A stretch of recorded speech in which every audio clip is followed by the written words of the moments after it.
Y en el lado azul, su Syndra ha dejado un rastro de campeones a su paso. Desde Flash Wolves llega Maple.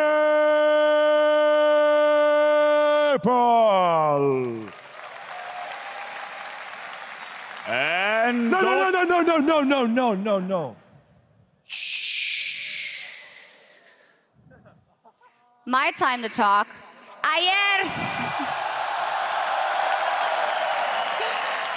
capturó a Prey y ahora está a la casa para una plaza para los semifinales. Es Mata.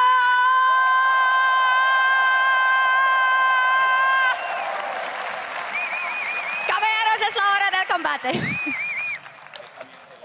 ¿Qué comienza la batalla?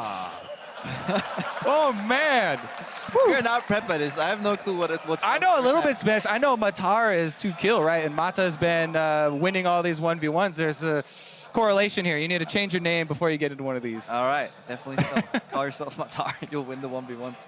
All right, that was something else. I'm keep getting baffled by these intros and slightly worried. To me, the most shocking thing was Dash's hair today, right? It looks like he did just that, right? He stuck his fingers in a socket or something and got electrocuted. I feel like he lost a fight against a raccoon. Okay, or that. It's happening. It is happening. No discussion about any of the champions. And yes, our answer to the original question, will there be any more mirror matches? I guess they should have tipped it off, because in that video we just watched, Maple said, yeah, it was I want to I watch. thought it was Smeb initially, but it was actually Maple saying, Maple. I'll take his best champion. Yeah. Play it against him. He said he's looking forward, to the 1v1 with Mata. I mean, Mata already took down Faker. He's just adding all these trophies to his 1v1 trophy case. Quite sad they didn't spell out Yasuo in the bans. Could have done that. Oops, camera came back on. I was throwing my pen away. I don't need this anymore. We got a note. It's looking a little awkward there. Get that pen out. Yep. Yeah. Kobe, get the pen out of your pocket.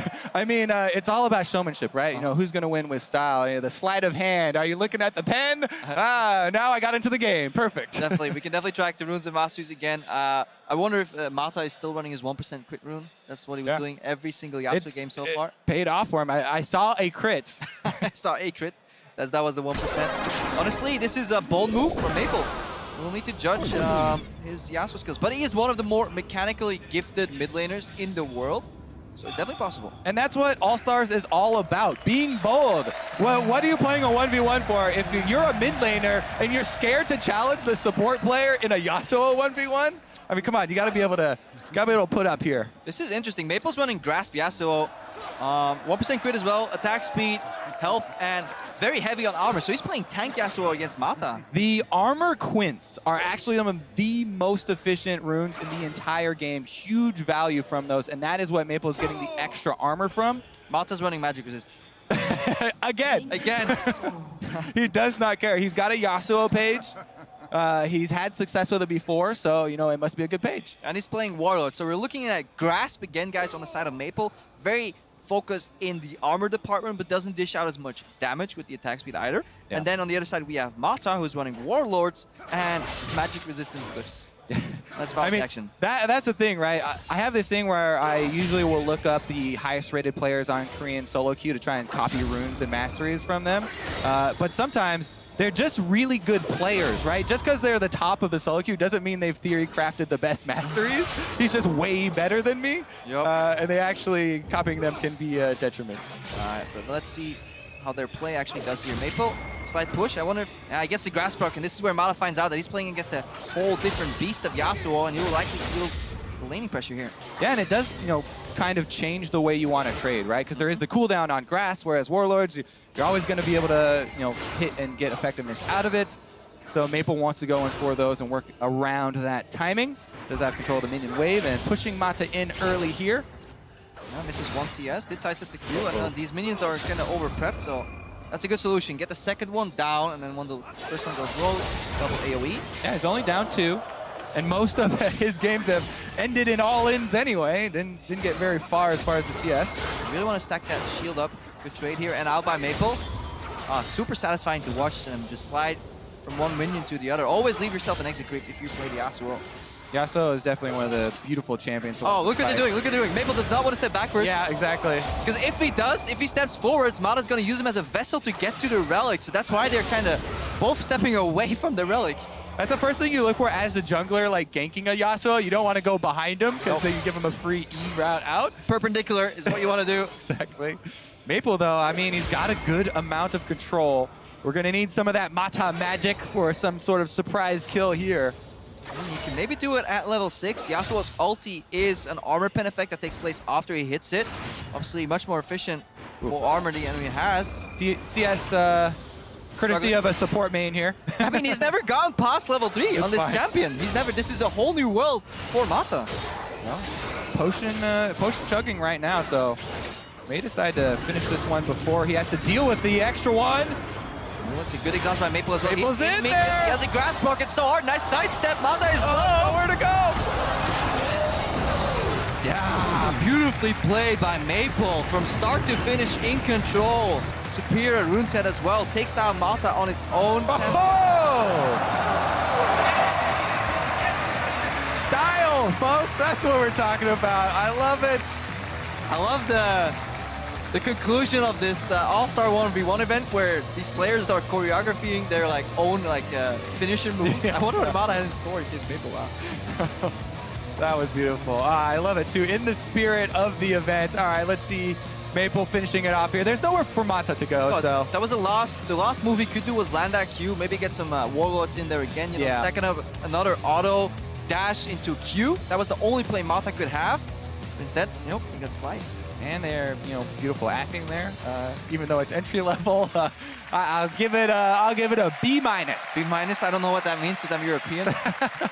But we'll need to recruit them once. Better than average. Better than average. Once we do our April Fool's games, we can get Mata in as an actor. Yeah, yeah. I've got something planned for you later too. It'll be more along like For the Watch and Krepo going down. But for now, we gotta keep everything civil because there's a long way to go, and both teams still have a chance. Smeb is in there for Team Fire, but it does not look good for him.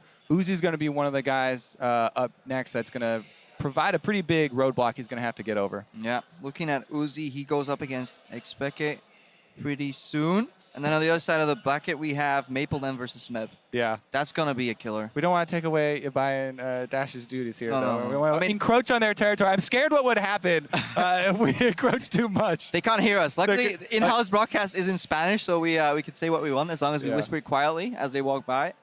But and actually, after the last one, too, we might have shocks coming down from the rafters here. Just like Mission Impossible style, just please stop introducing my players. Yeah, exactly. All right, I'll make sure to get into this one as well. I'm ready to research the runes. Yeah, we're like... Oh, yeah, we're getting A+, actually. I'll grade ourselves. This is a self-grading system. Peer evaluation.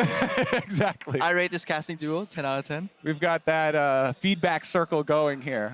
Great job, Krepo. You're amazing. You're wonderful too, Kobe. I hope we're getting these shots of the crowd as well, because the crowd is absolutely amazing here in the stadium. Super hyped up. This is definitely one of their most loved events as well. It's just super pleasant to be in Barcelona. It's not only is it a wonderful city with some great food, tapas. Luckily, we leave after 1 week because otherwise it would end up pretty poorly. But the people here are just incredibly nice. Bulking phase. Bulking phase. Met quite a few of them, and they're just so excited. A lot of them are rooting for Team Ice, though, because whenever they had the scars out, it was always for Expeke, maybe Mythi, and they really want to see Expeke succeed. Yeah, and he has been. That's the greatest part, right? How? How? Yeah, exactly. That's like it's like he's got Garen coming out of nowhere. He's winning 1v1s all over the place with Cassiopeia, with Tyr, and he arrives in these really short shorts that I would.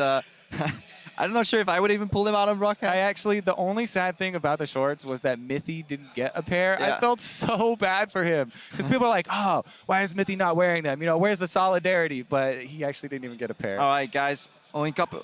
All right.